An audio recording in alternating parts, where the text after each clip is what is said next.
कल्पना कीजिए, मध्यकालीन यूरोप के किसी बहुत ही हलचल भरे बाजार का दृश्य है। एक किसान है जो किसी ग्राहक को एक बोरे में बंद सूअर का बच्चा बेच रहा है। हाँ, उस समय ऐसे ही सौदे होते थे। बिल्कुल। लेकिन होता क्या है, जैसे ही पैसे का लेन देन होता है, वो बोरा अचानक जमीन पर गिर जाता है। अच्छा। हाँ, और उसका मुंह खुल जाता है। और पता है उसमें से क्या निकलता है? एक बिल्ली बाहर कूद पड़ती है। अरे बाप रे, मतलब उसने धोखा किया? एग्जैक्टली। उस किसान ने सूअर के नाम पर एक सस्ती बिल्ली बेचने का धोखा किया था, जो अब सबके सामने आ गया है। अब आज सदियों बाद अगर किसी बड़े कॉरपोरेट ऑफिस में कोई कर्मचारी गलती से किसी गुप्त डील की बात लीक कर देता है ना, तो हम आज भी उस सदियों पुराने किसान की गलती का ही संदर्भ देते हैं। हाँ, हम कहते हैं कि उसने let the cat out of the bag कर दिया। बिल्कुल सही। और मैं बताऊं, यही बात भाषा को इतना रहस्यमयी और शक्तिशाली बनाती है। मतलब हम आधुनिक युग में जी रहे हैं, हमारे पास आर्टिफिशियल इंटेलिजेंस है, क्वांटम कंप्यूटिंग है। हाँ, सब कुछ डिजिटल है ना? लेकिन अपनी सबसे जटिल इंसानी भावनाओं को व्यक्त करने के लिए हम आज भी उन्हीं सदियों पुरानी कृषि और जानवरों से जुड़ी उपमाओं का सहारा लेते हैं। बिल्कुल। और आज की हमारी इस गहन चर्चा यानी इस डीप डाइव में हम ठीक इसी रहस्य को सुलझाने वाले हैं। ये बहुत ही मजेदार होने वाला है। तो आज के हमारे जो स्रोत हैं वो पहली नजर में शायद थोड़े नीरस लग सकते हैं। ये एडा 247 और गुप्ता क्लासेस जैसी संस्थाओं के अध्ययन नोट्स हैं। अच्छा, वो प्रतियोगी परीक्षाओं वाले नोट्स। हाँ, वही, जिनमें अंग्रेजी मुहावरों और लोकोक्तियों यानी इडियम्स एंड फ्रेजेस की लंबी सूचियां दी गई हैं। अक्सर जो कोई भी परीक्षा की तैयारी कर रहा होता है वो इन्हें बस रटता है, सिर्फ एक नंबर पाने के लिए, राइट? बिल्कुल, सिर्फ एक नंबर के लिए। लेकिन आज हमारा मिशन इन नोट्स को परीक्षा पास करने वाले टूल के रूप में देखना नहीं है। तो फिर हम क्या करने वाले हैं? आज हम इन मुहावरों के पीछे छिपे इंसानी दिमाग, सदियों के मनोविज्ञान और उन मानसिक शॉर्टकट्स को डिकोड करेंगे जो हमारे रोजमर्रा के व्यवहार को नियंत्रित करते हैं। वाह! यहाँ जो सबसे दिलचस्प बात है वो ये है कि जब आप इन सूचियों को खंगालते हैं ना, तो एक पैटर्न बहुत स्पष्ट रूप से उभर के आता है। वो कैसा पैटर्न? वो ये कि मुहावरे वास्तव में मानवीय चेतना के जिप फोल्डर की तरह काम करते हैं। Zip folder? ये थोड़ा नया है। हाँ, मतलब सोचिए, जब हमारे सामने कोई बहुत ही जटिल अमूर्त मनोवैज्ञानिक स्थिति आती है, जैसे किसी ने विश्वासघात किया हो या आप किसी व्यर्थ काम में अपनी सारी ऊर्जा लगा रहे हो, सही बात है, तो हमारा दिमाग उसे एक लंबे दार्शनिक निबंध के रूप में प्रोसेस नहीं कर पाता। उसे एक बहुत ही ठोस विजुअल छवि की जरूरत होती है जो तुरंत समझ आ जाए। बिल्कुल। मुहावरे उस पूरे जटिल अनुभव को एक छोटी सी छवि में कंप्रेस कर देते हैं। जब हम उस मुहावरे का इस्तेमाल करते हैं तो हम सिर्फ शब्द नहीं बोल रहे होते, बल्कि हम एक पूरी कहानी बता रहे होते हैं। एग्जैक्टली। हम मानव इतिहास के पूरे एक अनुभव को अनजिप कर रहे होते हैं। ये जिप फोल्डर वाली बात समझ आती है। चलिए इसे थोड़ा खोलकर समझते हैं। अगर हम इसे व्यवहारिक रूप में देखें तो सबसे पहले उस स्थिति की बात करते हैं जिसमें इंसान शायद ऐतिहासिक रूप से सबसे ज्यादा फंसा रहा है। आप किस स्थिति की बात कर रहे हैं? अपनी ऊर्जा को गलत जगह पर लगाना। स्रोतों में एक बहुत ही स्पष्ट मुहावरा है, फ्लॉगिंग अ डेड हॉर्स, जिसका सीधा अर्थ लिखा है बेकार कार्य में समय बर्बाद करना। हाँ, और इसके साथ ही अ वाइल्ड गूस चेस भी दिया हुआ है। बिल्कुल, व्यर्थ प्रयास। अगर मैं इसे आज के संदर्भ में देखूं ना, तो रात के 2 बजे तक सोशल मीडिया पर लगातार स्क्रॉल करना। हाँ। और ये सोचना कि कुछ ज्ञानवर्धक मिल जाएगा, वो एक वाइल्ड गूस चेल ही तो है। लेकिन मेरा सवाल ये है कि मरे हुए घोड़े को चाबुक मारना ही क्यों? इसके पीछे का असली मनोविज्ञान क्या है? देखिए, ये एक बहुत ही क्रूर लेकिन बहुत ही सटीक मानसिक चित्र है। ऐतिहासिक रूप से घोड़ा मानव सभ्यता का सबसे बड़ा इंजन रहा है। हाँ, परिवहन हो या कृषि या युद्ध, सब कुछ घोड़े पर निर्भर था। अब जब घोड़ा मर जाता है तो इंजन बंद हो जाता है। बिल्कुल। तो अब एक मरे हुए घोड़े को चाबुक मारना सिर्फ मूर्खता नहीं है, ये इंसान की हताशा और वास्तविकता को स्वीकार न करने की जिद का चरम रूप है। मतलब इंसान हार मानना नहीं चाहता। हाँ, ये हमें संक कॉस्ट फैलेसी के बारे में बताता है। इंसान ये स्वीकार नहीं करना चाहता कि उसने जिस चीज में इतना समय और संसाधन लगाया है वो अब खत्म हो चुकी है। इसलिए वो यथार्थ को नकारते हुए एक निरर्थक प्रयास करता रहता है। बिल्कुल सही। इसका मतलब ये सिर्फ समय की बर्बादी नहीं है, बल्कि हमारे अपने ही दिमाग द्वारा हमें दिया गया एक धोखा है। इसी श्रेणी में 2 और मुहावरे नोट्स में दिए गए हैं। कौन से? एक है carry the coal to Newcastle, जिसका मतलब है बेवजह मेहनत करना, और दूसरा है पेनेलोपीज वेब, यानी अंतहीन काम। दोनों बहुत ही दिलचस्प हैं। अब मुझे कैरी द कोल वाला हिस्सा तो समझ आता है, क्योंकि ऐतिहासिक रूप से न्यू कैसल इंग्लैंड का वो शहर था जहां सबसे ज्यादा कोयले की खदानें थी। हाँ, वहाँ कोयले की कोई कमी नहीं थी। तो वहां कोयला ले जाना ऐसा ही है जैसे समुद्र में पानी ले जाना, पूरी तरह से निरर्थक।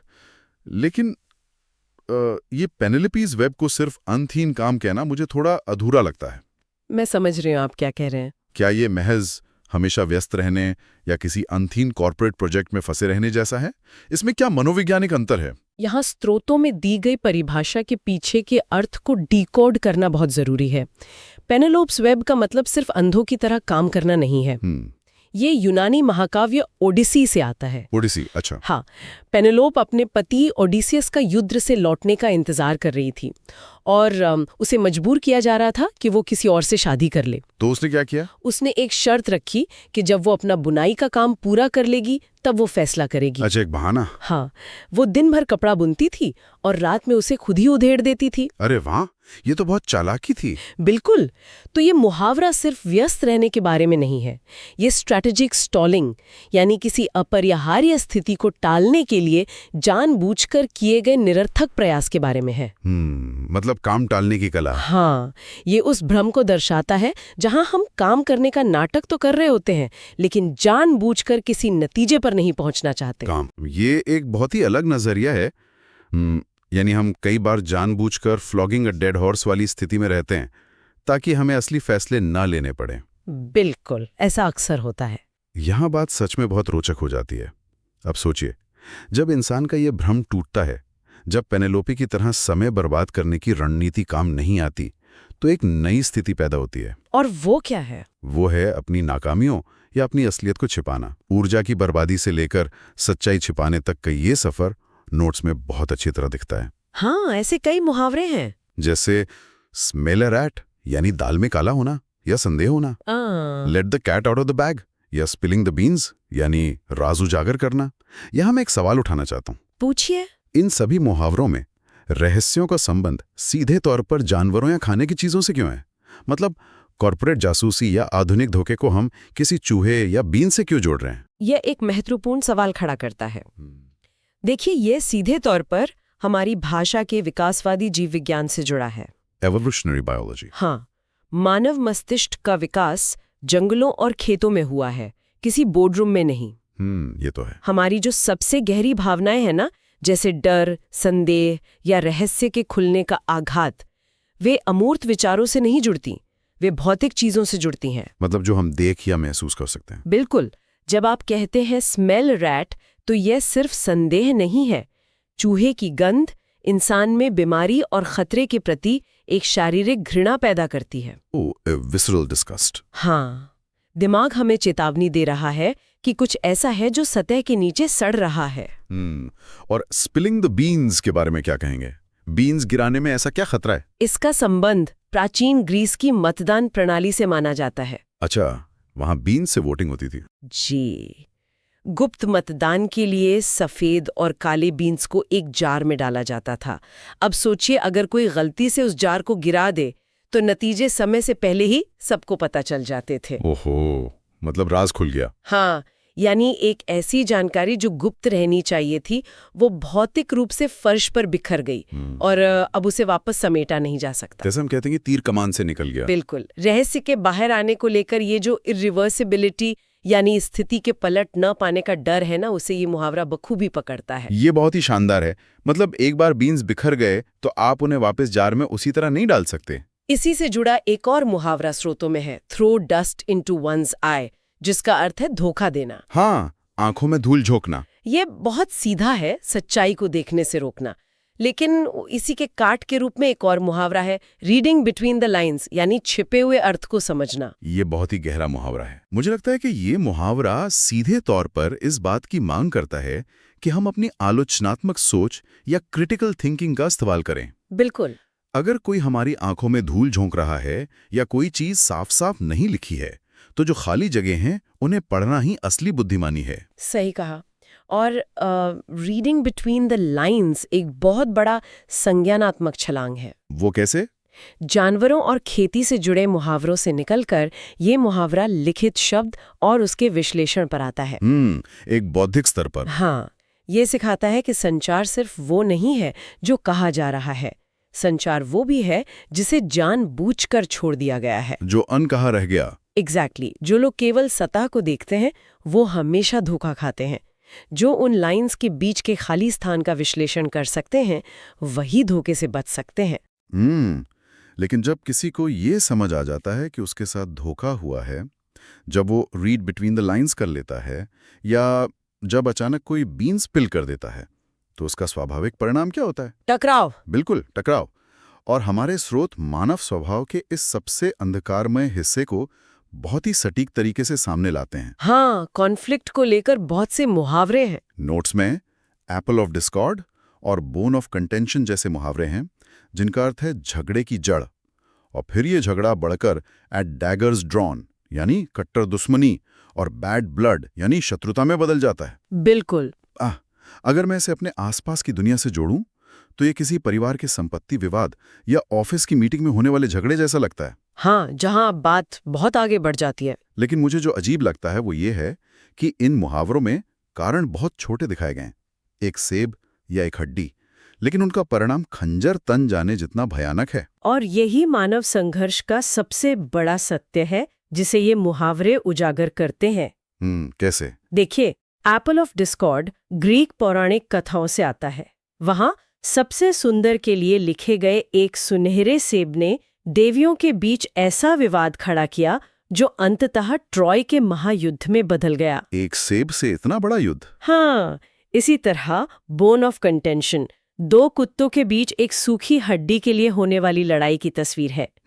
ये मुहावरे हमें आईना दिखाते हैं कि हमारे सबसे बड़े, सबसे हिंसक और कड़वे विवाद अक्सर किसी बहुत ही तुच्छ बात या अहंकार के छोटे से टकराव से शुरू होते हैं। मतलब ईगो सबसे बड़ी चीज है। बिल्कुल।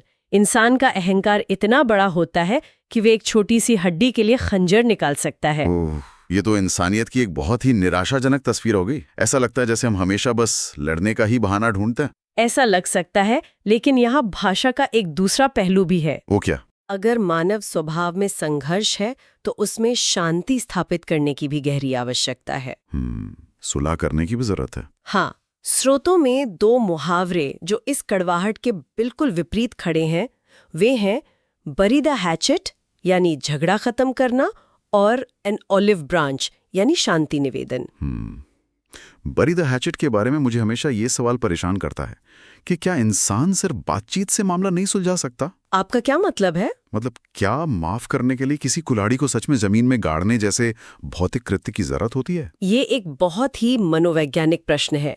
बरी द हैचेट मूल अमेरिकी जनजातियों की एक वास्तविक प्रथा थी। अच्छा, नेटिव अमेरिकन्स? हाँ, वहाँ शांति संधियों के दौरान सचमुच हथियारों को जमीन में दफनाया जाता था। हमारा दिमाग बहुत ही भौतिक है। सालों की कड़वाहट और बैड ब्लड सिर्फ ये कहने से खत्म नहीं हो जाते कि ठीक है हमने माफ किया। दिमाग को कुछ और चाहिए होता है। बिल्कुल, दिमाग को एक सिंबॉलिक भौतिक अनुष्ठान की जरूरत होती है ताकि वो पुरानी शत्रुता के फोल्डर को हमेशा के लिए बंद कर सके। तो कुल्हाड़ी को गाड़ना ये सुनिश्चित करता है कि अब हथियार पहुंच से बाहर हैं। एग्जैक्टली। और एन ऑलिव ब्रांच देना भी एक ऐसा ही भौतिक संकेत है कि अब हम विनाश से हटकर विकास यानी जैतून की खेती की ओर लौट रहे हैं। ये सच में एक बहुत ही खूबसूरत विचार है।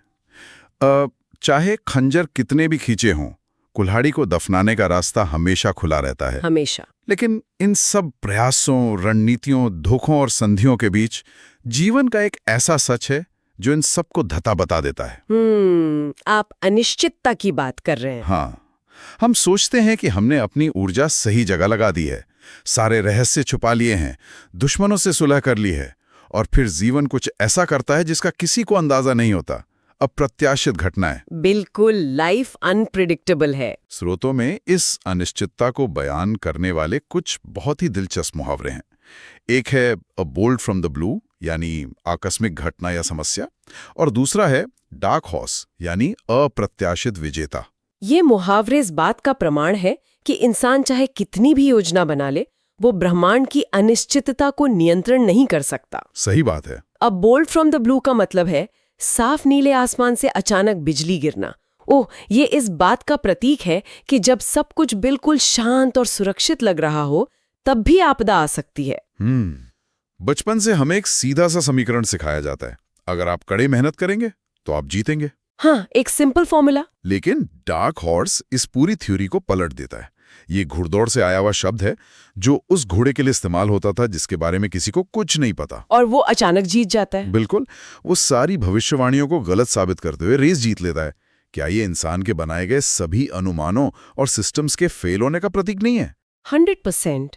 डार्क हॉर्स एक तरह की सांख्यिकीय विसंगति है। Statistical anomaly. हाँ, यह हमें याद दिलाता है कि दुनिया में हमेशा ऐसे वेरिएबल्स होते हैं जिन्हें हम देख नहीं पाते। लेकिन इन अप्रत्याशित मोड़ों का मतलब हमेशा बुरा नहीं होता। स्रोतों में एक मुहावरा है, emerge out of thin air, यानी अचानक प्रकट होना। हाँ, एकदम से सामने आ जाना। और इससे भी गहरा मुहावरा है, rise like a Phoenix from the Ashes, जिसका मतलब है विनाश के बाद नए सिरे से उभरना। राख से फीनिक्स की तरह उठना, ये तो सीधे तौर पर उम्मीद और रेजिलियंस की बात करता है। यह मनोवैज्ञानिक रूप से सबसे शक्तिशाली मुहावरों में से एक है। कैसे? जब अ बोल्ट फ्रॉम द ब्लू की वजह से इंसान का सब कुछ राख हो जाता है, तो उसे ये विश्वास चाहिए होता है कि ये अंत नहीं है। बिल्कुल, उसे आगे बढ़ने की हिम्मत चाहिए। तो फीनिक्स पक्षी का मिथक इंसान को ये मानसिक ढांचा देता है कि आपदा चाहे कितनी भी बड़ी हो, पूर्ण विनाश के भीतर ही पुनर्जन्म के बीज छिपे होते हैं। वाओ! ये मुहावरा लोगों को असफलता से लड़ने की असीम ताकत देता है। तो इस सब का क्या मतलब है? इस पूरी चर्चा को अगर हम समेटें तो ये साफ हो जाता है कि एड्डा 24/7 या गुप्ता क्लासेस के ये जो नोट्स हैं, ये सिर्फ मल्टीपल चॉइस सवालों में सही का निशान लगाने के लिए नहीं है। बिल्कुल नहीं। ये मुहावरे मानव सभ्यता के सर्वाइवल टूलकिट की तरह हैं। जब हम कम शब्दों में सूचनाओं के इस भारी शोर के बीच किसी गहरी भावना या परिस्थिति को सटीकता से समझाना चाहते हैं, तो ये मुहावरे ही हमारे काम आते हैं। मैं आपकी इस बात से पूरी तरह सहमत हूँ। ज्ञान का मूल्य तभी है जब उसके पीछे के क्यों और कैसे को समझा जाए। सही कहा। अगर जो कोई भी सीख रहा है वो सिर्फ मुहावरों का अर्थ रटता है, तो वो भाषा के असली सौंदर्य से वंचित रह जाता है। और अगर वो इन्हें समझ ले तो? अगर वह ये समझ लें कि कैसे एक छोटा सा सेब युद्ध करा सकता है, कैसे एक मरे हुए घोड़े को पीटना इंसान की हताशा है, और कैसे राख से फिर खड़ा हुआ जा सकता है, तो ये समझ उन्हें केवल परीक्षा में नहीं बल्कि जीवन के हर मोड़ पर एक बेहतर रणनीतिकार बनाएगी। और एक बेहतरीन कम्युनिकेटर भी। बिल्कुल। आज हमने जिन मुहावरों को डिकोड किया वे सदियों पुराने हैं। ये खेतों, घोड़ों और पौराणिक कथाओं से निकले हैं। हाँ, बहुत पुराना इतिहास है इनका। लेकिन इस गहन चर्चा को समाप्त करते हुए सुनने वालों के लिए मैं एक विचार छोड़ना चाहता हूँ। वो क्या? जरा इस बारे में सोचिए। आज के इस डिजिटल युग में जहां हमारी पूरी दुनिया स्क्रीन तक सिमट गई है, हमारी पीढ़ी कौन से नए अनुभव जी रही है? बहुत सारे नए अनुभव हैं। क्या आज से 100 साल बाद भविष्य की किताबों में बीइंग लेफ्ट ऑन रीड, यानी संदेश पढ़कर बिना जवाब दिए छोड़ देना, या गोस्टिंग जैसे शब्दों को कल के मुहावरों के रूप में पढ़ा जाएगा? ये बहुत ही दिलचस्प ख्याल है। क्या भविष्य की छात्र की परीक्षाओं के लिए इन नए डिजिटल मुहावरों के पीछे का मनोविज्ञान